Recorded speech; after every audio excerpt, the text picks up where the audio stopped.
हिंदू धर्म में गंगा को सबसे पवित्र नदी माना जाता है और उन्हें माँ गंगा कहकर पुकारा जाता है। राजा भगीरथ की तपस्या से प्रसन्न होकर माँ गंगा पृथ्वी लोक पर आई थी, इसलिए उन्हें भागीरथी भी कहा जाता है।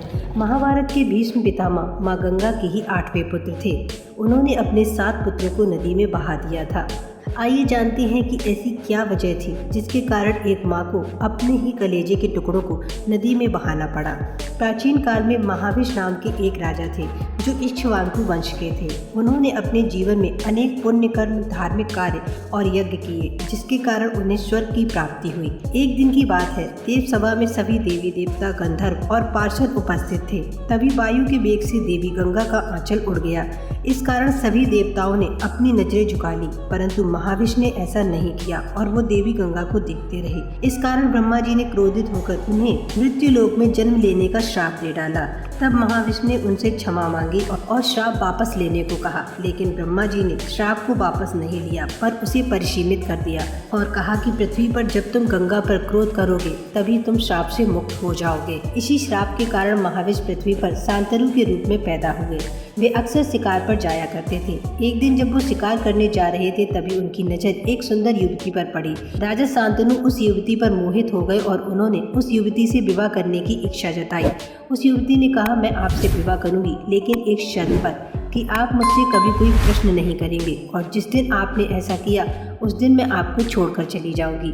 महाराज शांतनु ने इस शर्त को स्वीकार कर लिया और दोनों का विवाह हो गया। ये युवती कोई और नहीं माँ गंगा ही थी। विवाह के बाद जब देवी गंगा माँ बनी तो उन्होंने अपने पुत्र को गंगा में बहा दिया। वचन में बंधे होने के कारण शांतनु ने उनसे कोई प्रश्न नहीं पूछा। इसी प्रकार देवी गंगा 7 बार माँ बनी और उन्होंने अपने 7 पुत्रों को गंगा में बहा दिया।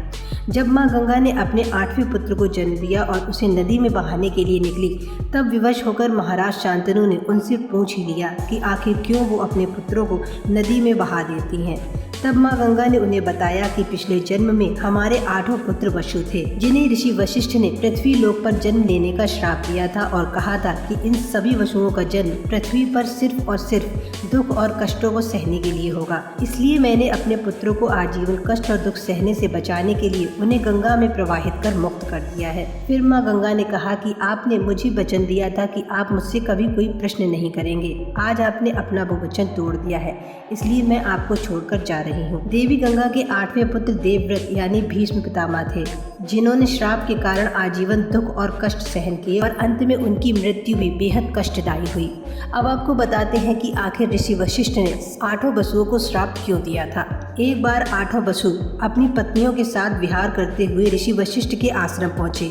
वहाँ उन्होंने नंदिनी गाय को देखा। ये कोई सामान्य गाय नहीं थी, ये दिव्य गाय थी।